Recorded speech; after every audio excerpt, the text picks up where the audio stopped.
budget. So I went to California with my family, and so having to deal with my sister in a car for 2 weeks was not really my ideal vacation. Although on a budget, my family's vacation to California made me rich with memories. I'm here to inform you that with how my family successfully drove to California on a strict budget, how we saved money and all of our memories and where we went. Survey results,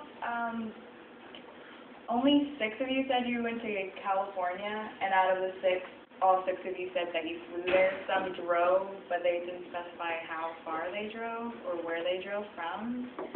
And then you guys talked about how you would budget, and a lot of people said that they would road trip and kind of split the cost. And one person I remember said that she would work her butt off for a couple weeks and then just take 2 or 3 weeks off and spend all her money in California.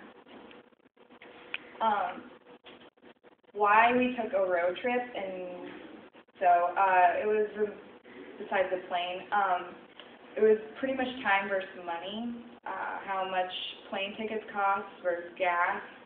Plane tickets are very expensive, but they get you there in a certain amount of time.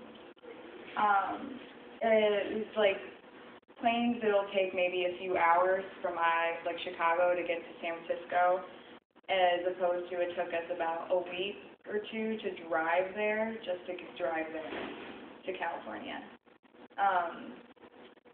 And then my mom had a $1,200 tax credit, so we got to use it. That's why we went on a road trip. What else? Well, that was kind of my decision. It was kind of my college graduation present a couple of years early, was to go, and I always wanted to go to San Francisco. So we just decided to go drive. And so as I said, our budget was $1,200. It was an extra tax credit my mom got from the IRS. And so how we planned ahead was we would we camped, and we stayed in like motels, which weren't that bad as I thought it would be. But we also planned out to have a cooler with us. We planned out where we would stop and how much money we would spend there and what money was going to go for. So like we had certain money set aside for sightseeing and another set of money set aside for going out to dinner one night. And as I talked about, the topic of time versus money. If we did we want to spend all our time going other places, or did we want to spend all our money getting there faster and spending all our time in one place? So we saved money by camping. We camped out a lot in tents. It made us very tired. And then we stayed in South San Francisco in a Motel 6 where the airport is, and it was a lot cheaper than having to stay in a hotel in San Francisco. And if we would have had to drive there, we would have had to rent cars and pay for the hotel a night, which would have been easily twice, if not 3 times as much than staying in a motel and just riding a bus into the city. We packed a cooler full of food on our road trip in, and when we got into California, they had to inspect our fruit, because in like the 80s they had like a fruit bug, famine, and it destroyed all their fruit. So that was the only problem we had with packing food. And then we went to national parks and like Pier 39, which didn't cost money to get in, so we did more cheaper, I guess, sightseeing. And we also went to like Ghirardelli Square, which doesn't cost any money to go in, so I guess we planned what we were going to do, and most of it didn't cost any money to get in. So was the trip worth the time? My opinion, yes. I got to see so many different things. We went on I-80 for most of the trip, and then we went down south. And so we went through Nebraska, Wyoming, Utah, Nevada, Arizona, and finally California. As much as I hate to say this, spending time with family was fun, even though my sister drives me nuts. I love her to death, but 2 weeks with her in a car was just not happening. But it was fun, and we just had so many. I'm just gonna remember it forever. And if I would have flown on a plane, I would have just remembered listening to music or watching a movie and not really talking to my family. And with the plane, you couldn't see, like, this is a storm in between Nebraska and Wyoming. Like, looks like a tornado was about to hit. I mean, you wouldn't have seen that from a plane, or later on you wouldn't have seen, like, the Las Vegas Strip, so.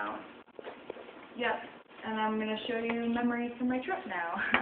So this first picture is a storm that we drove through in Nebraska. It was kind of freaky. It was pouring down rain pretty much the second half of Nebraska into Wyoming. There were people pulling off the side of the road. My mom was like freaking out, but it was fun. And like at the end of the storm, it was like just beautiful, like beautiful big white clouds.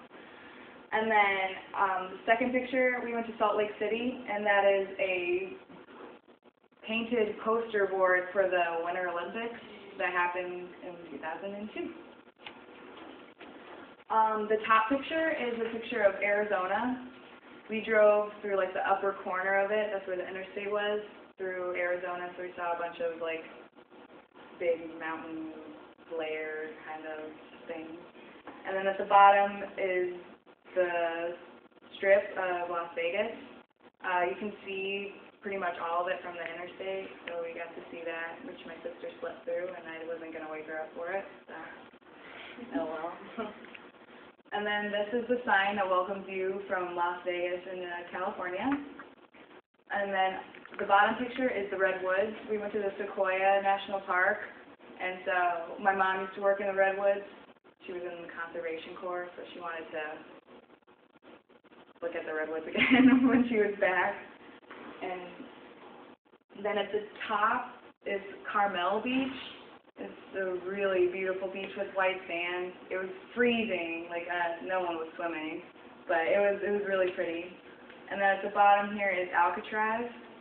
This is located outside of Pier 39 in San Francisco, and I really wanted to go because I love gangsters, all that kind of stuff, but we had to like get it in advance, and we didn't.